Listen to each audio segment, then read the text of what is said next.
I made a Genshin Impact Tabletop RPG, and here's how I did it. If you haven't watched the previous episode of this series, I pretty much covered how I modified the Epithet Anime RPG system to fit the world of Genshin Impact and mimic some of the mechanics of the game. If you're interested in what sort of system I'm using and what I'm basing this adventure on, go check it out. In this video, I'll be covering the adventure that I created for my players, and I'll be sharing all the tools you need should you wish to run it yourself. So first things first, whenever I set up a tabletop adventure, I always try and understand how the players are going to be the focus of the story and how the players are going to impact the world around them. I always try to think of the story from the player's perspective. Tabletop RPGs are about more than simply telling a story. You're also trying to entertain a group of people after all. So in many ways, dungeon mastering is a bit of a performance art. I found the most consistent way for people to enjoy this is to actually get them properly involved in the story. One of the amazing things about tabletop RPGs as well is their sheer scope. Tabletop RPG campaigns can make you the hero of a village or the savior of the entire world. Ideally, players should be able to do each of these things, depending on what sort of story that they want. Unfortunately, Teyvat has a bit of a problem here. And it's not a unique problem by any means, and that problem is quite simply called the Traveller. So on the face of things, they're not so bad. But let's try and really think about this and try and really pull it apart. I'm about to insert an original problem into the world of Teyvat for the purposes of getting my players to solve it. This is fine on its own, and on a small scale, as a small adventure, that's fine. But the next logical step, once that problem is solved, is to then go and solve the next problem, as an adventure party is wont to do. And they're probably going to look for a bigger problem to solve because they're higher level, or as it were. And as a storyteller, you need your next story to be a bit more impactful, and quite potentially a far lot larger or big of a problem.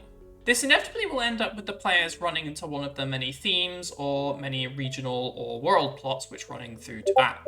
And the problem with that is, during the course of the game, the Traveller solves every single one of those. Fundamentally, being the protagonist isn't a bad thing.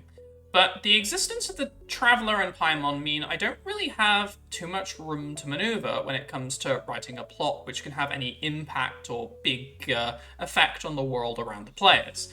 I always enjoy it when the sky is the limit for people, and unfortunately the Traveller and Paimon end up on the cutting room floor for my adventure.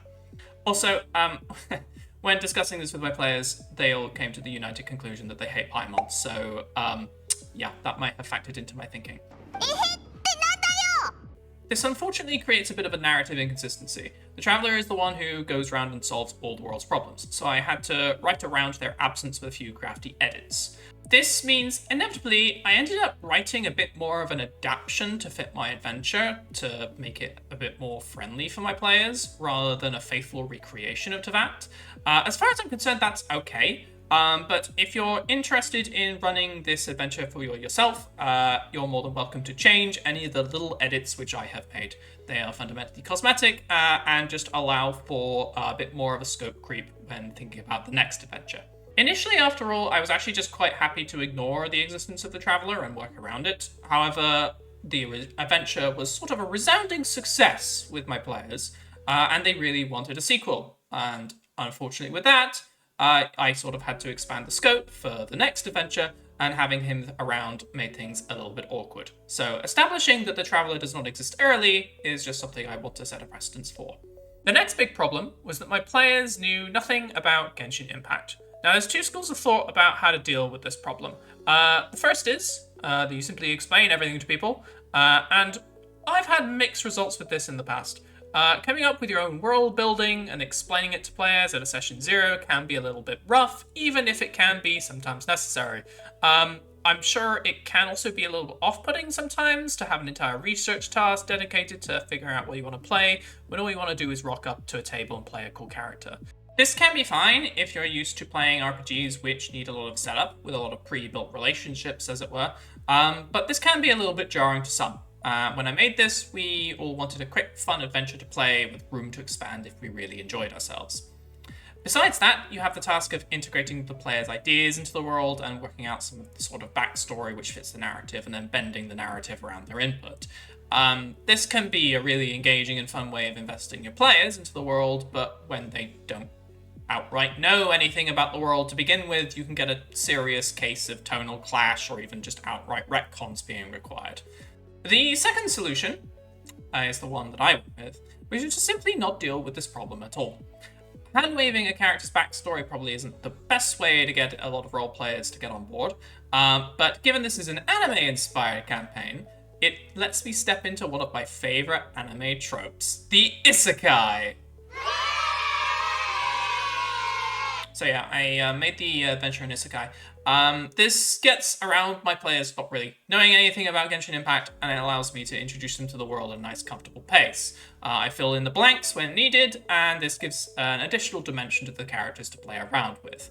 Isekai is a very silly trope, which you can do a lot of fun things with, and I would encourage your players to do whatever they like with the previous life of their new protagonists. It also roots your players into the world right away because, funnily enough, Genshin's own protagonist is kind of an Isekai protagonist as well.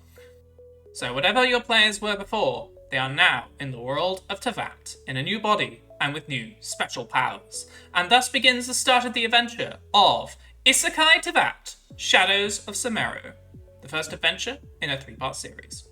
You can play this adventure as a one-off or as part of a 3-part series of adventure books, which I'm slowly working on creating as of time of recording. You should know if the others are out because this playlist will have more videos.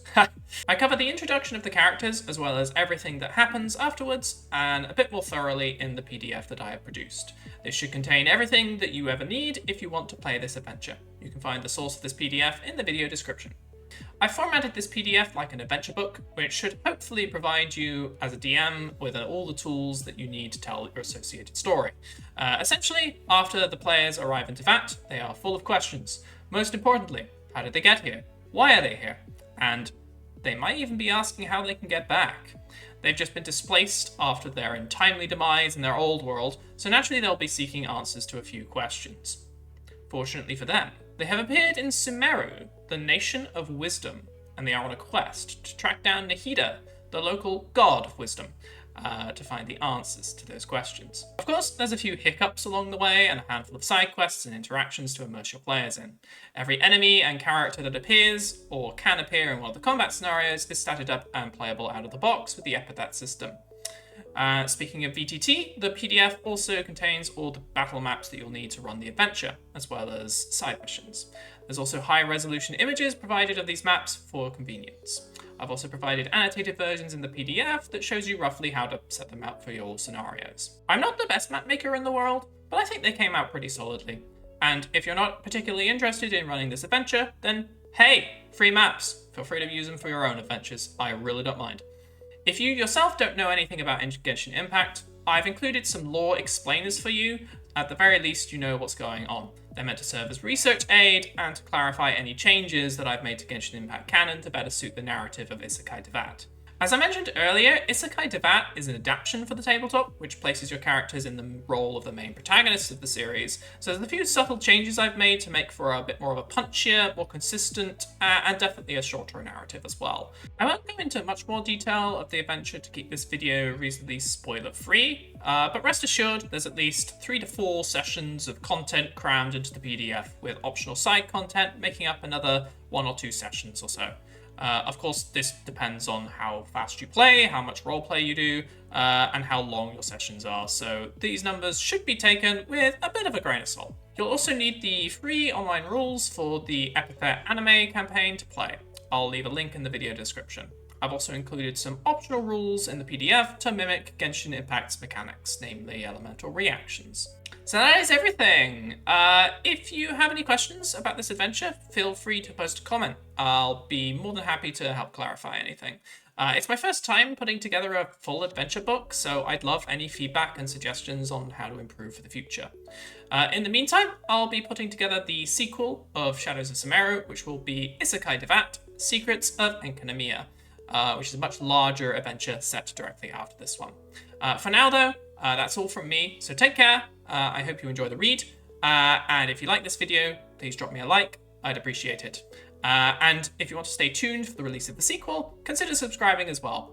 But for now, cheerio, and stay safe out there.